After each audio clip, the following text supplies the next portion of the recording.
حضرت ابراہیم علیہ السلام جوانی دا عالم ارد گرد آپ نے دیکھا ہر طرف بتاں دی پوجا کی جا رہی ہے، بت تراشے جا رہے نے، گھر کے اندر تراش کے عبادت کی جا رہی ہے، معبود بنایا جا رہا ہے، انہوں دی عبادت کی جا رہی ہے۔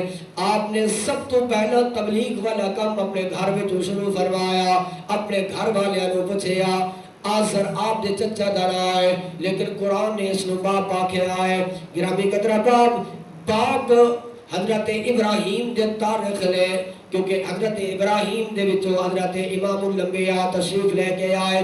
آزر بتاں دی پوجا کرنے والا، آزر بتاں دی عبادت کرنے والا حضور نے تشریف لے کے آنا ہے۔ حضور فرماتے ہیں انی لم ازل انقل من اسلام المطہرین الی الارحام المطہرہ، لوگوں میں پاک سلمہ چو منتقل ہوتا آیا، پاک رحمت چو منتقل ہوتا آیا، دنیا تے تشریف لے کے آیا ہوا۔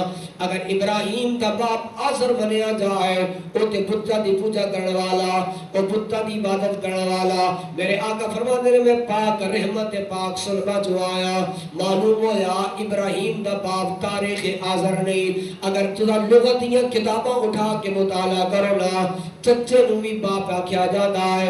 اللہ فرماتا ہے اِذْ قَالَ إِبْرَاهِيمُ لِأَبِيهِ آزَرَ أَتَتَّخِذُ أَصْنَامًا آلِهَةً إِنِّي أَرَاكَ وَقَوْمَكَ فِي ضَلَالٍ مُبِينٍ۔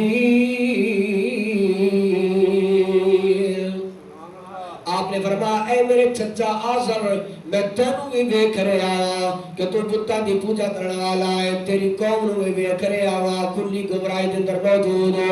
پھر آپ نے دیکھا رات دا ویلا ہویا، ستارے چمکے نے، لوگ بیٹھ گئے نے ستارے دی پوجا پہ کرنے نے۔ جس ویلے رات ختم ہو گئی، ستارے غائب ہو گئے، اللہ فرماتا ہے فَلَمَّا جَنَّ عَلَيْهِ اللَّيْلُ رَأَىٰ كَوْكَبًا قال هذا ربي فلما أفل قال لا أحب الآفلين۔ فرمایا جس ویلے رات چھا گئی، ستارے ظاہر ہوئے نے، لوگ عبادت کرنے لگ پہلے، آج جس ویلے رات ختم ہوئی ستارے غائب ہو گئے۔ فرمایا جڑا چھپ جائے خدا نہیں ہو سکتا، میں ستاروں دی عبادت نہیں کر سکتا۔ پھر چند طلوع ہویا ہے، جس ویلے آپ نے چند نو دیکھا، اللہ فرماتا ہے فلما رأى القمر بازغا قال هذا ربي فلما أفل قال لئن لم يهدني ربي لأكونن من القوم الضالين۔ چند ظاہر ہویا، لوگ بیٹھ گئے نے عبادت